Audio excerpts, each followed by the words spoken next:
Guys, so in this video I'm going to be speaking about my weight loss, and let me just put this out here now that when I'm nervous I smile, so in this video I'm probably going to smile heaps amount, and it's just because I don't really know how to say things in this video. I mean, it's something that I've never really spoken about to people because it's something I felt a bit uncomfortable about, and I don't know what sort of reaction I'm going to get, and it's something that I was quite embarrassed about growing up. I don't know, I'm not embarrassed about it, but it's just something, like a part of my life that was a bit crazy and emotional, stressful, depressed. I think I could help someone with this video, so if I could help one person, that would be great. Hopefully I can, but yeah, I'm gonna start from the beginning. So growing up, I was never a small kid from what I can remember. I mean, I wasn't obese as a child, I was just a chubby kid. So primary school was, you know, kids tease each other, and it's something that I experienced that got me upset, but I learnt to push through it, I guess. Secondary school, pretty much the same. I don't know, I had a really good friend in secondary school. Her name was Kayla, and she was amazing. Like, I had loads of friends that I had in secondary school where they were like friends, you know, they friend one moment, turn around and they're not, sort of thing. But Kayla was amazing, and we're still in contact now, and she's a beautiful girl. She stuck by me, she was always there. And I know that she didn't look at me and think, oh my god, this girl's massive, she's so unattractive, because I wasn't the girl that guys wanted to speak to. That was not me. I was not even in that like group. That was not me, and it did upset me. I mean, I went to school with beautiful girls and they were part of like our little group, but yeah, I wasn't in that part right there. Kayla, she was an amazing friend, and to be honest, she did keep me on track. I mean, she made me feel as if I was just part of the group and there wasn't anything majorly different about me compared to the other girls, which I know and they know that was a big lie. I mean, they were like, whenever they would go shopping and stuff, I wouldn't go. I went once or twice and shopping, they would shop in Topshop and I couldn't shop in Topshop because I was a size UK 22. So that just wasn't, that was embarrassing. I hated it. Honestly, it wasn't a fun time in my life, and speaking about it now, it just brings it all back. And yeah, it wasn't a fun time in my life. I mean, we went to the prom, and shopping for the prom, everyone was going to like Topshop and buying dresses and getting them made. And I remember sitting there with my mum and I was like, Mum, I have no dress to wear, I can't find anything to wear, what am I gonna do? And we went to like Marks and Spencer's, I think, and she found me a dress, which when I think about it now, she was amazing, but at the time I just thought, what is the point? And it's disgusting the way society makes you feel like you don't fit in if you're a bigger person, or if you're, because of your size. It's disgusting. I may be blabbering, but it's something that I haven't sat down and actually spoken about to anyone apart from my mom, I guess. So me sitting here and speaking to thousands of people in front of a camera, speaking about how I went through all of this is it's a bit much, but I don't know. I don't know. So coming up to the end of secondary school, because I was very insecure, I didn't love myself, I didn't value myself much. And I just want to say, if you're out there and you feel like you're not good enough to be with someone, please don't even think like that, because it's so silly. It's so silly. I wish I could sit in front of my 18-year-old self now and be like, what on earth was you thinking? Now, I know a lot of people say when they're upset they eat, and that was usually me. I mean, when I was bored I would eat. I was so heavy that my legs would rub together and they would bleed. I couldn't run because my knees would give in and they were weak. So exercise was like off the charts. Couldn't do anything. In my head it was like a no-go zone. It was like, I can't do it. It was always, I can't. It was never, I can do this. It was always, I can't. I was such a negative person when it came to anything to do with myself. But when it came to others, I was so optimistic, I was so positive towards everyone. But then it's true, when the girl that smiles, she could be the saddest person ever.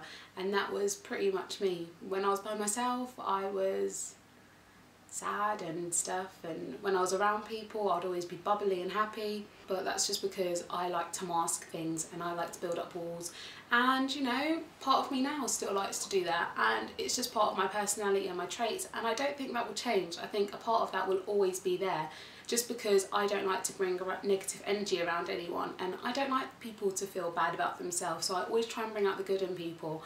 And that's just me. And you know what, if me being overweight brought that out in my personality, then I'm bloody happy that I was overweight at one point in my life.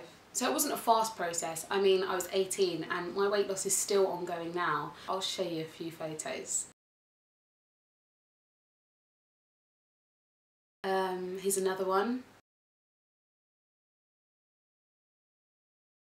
When I think about it now, it was down to me always making excuses. I mean, I would always hear my mum say, it's puppy fat, it's gonna fall off, but come on, puppy fat at 18, it just doesn't fix on really. It was my excuse that it's gonna fall off, and I couldn't say everyone in my family was big because they wasn't.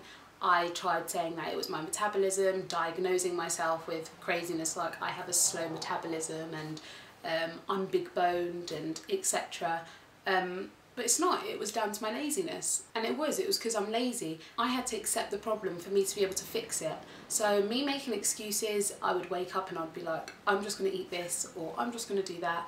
And as much as people want to say, but your mum, didn't she tell you not to eat certain chocolates? Well, of course she did, but when she turns her back, it's me like running to the corner shop to buy bloody fried chicken and chips and stuff. It's down to the person. I honestly believe it's down to you, and I don't want you to sit there and I don't want you to think that you can't do it, because you can do it. I mean, I've lost a whole person. Like, one of me was sitting right there, and that's how much I weighed, both of us together huddled into a nice bundle of stuff. I was two of me. I basically had a twin living inside of me. So when it got to college time, that's when I started thinking, I need to do something. So eating healthily, smaller portions, I had to drill it into my head that you don't have to eat everything on your plate. As a big person, it's so hard to get that into your head, and many people may sit there and think, what are you talking about? But it's so true that you don't have to. It's like a psychological thing that tells you you have to do it. You don't. You do not have to eat everything on your plate. I wasn't looking after myself at all. I didn't put in any love into myself. I was depressed. I would eat when I'm bored. I would feed myself crap.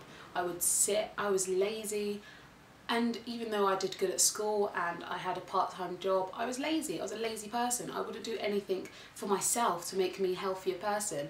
And what people fail to realise is that you don't wake up on New Year's Eve and say, my New Year's resolution is to lose weight and get fit, and then it comes to January, February, March and your fitness level has gone down. It's a lifestyle change, and that's something that you have to realise with weight loss. It's a lifestyle change. It's not something that you pick up and then throw away a few months later. It's something that's completely ongoing, and my weight loss journey is still ongoing. I mean, I'm happy with myself. I love myself to bits. I love the people around me. I love the people in my family. I love the people that I surround myself with, and without them guys, I don't know, you make me happy, guys. What I want you to remember is, don't follow people on Instagram and watch their journey of them going through a weight loss if that's what you're trying to do. Do it yourself, and don't compare yourself to others, because that's what beats you up about it. When you want to do something, when you really want it, you will do it. Don't watch someone else lose weight or do something that you want to do and then slowly lose motivation for it and not do it. If it's something that you really want to do, I promise you that you can do it, and it is possible. You just have to be very determined, you have to be very focused, and you have to be consistent. That's 3 things that you need, and I promise you, you can do it. I mean, I'm very grateful that I didn't end up with diabetes. I was not far from it, to be honest. I had to change for myself. I had to change for my life, otherwise I wouldn't live for a long time, realistically. And I would always watch documentaries of obese people and I would think, oh, but I'm nowhere near that yet. But I wasn't far off, to be honest. 18 years old, weighing 322 pounds. I was not far off of it. I tried absolutely everything and anything. I would order pills off the internet that said they would burn fat. I would go on ridiculously stupid diets. I would try these celebrity diets that were very unhealthy. It was the lazy way out. I would go online and I would see a tablet that says that I'm going to lose this much weight if I start taking them, and I would take them. And what the hell, like, I could have been taking anything, and what on earth was I thinking? And I want you to know that if you're going through that, please don't. I'm going to leave my email down below. You can send me an email, we can have a chat, we can speak. I'm super friendly, as you lot can probably see. I'm more than happy to speak to you and help you and give you advice. I'm not a nutritionist, I'm not a personal trainer, I'm not a doctor, I'm just a girl who went through a weight loss journey, and I'm happy to speak to you and give you my tips and tricks. So guys, on my channel I'm going to be doing my tips and tricks on weight loss, meal plans, I'm going to be doing exercise plans, and I want you to follow me on this journey whilst I'm still going through it. I hope you enjoyed this video, and I'll see you in my next video, guys. Thanks for watching this one. Bye!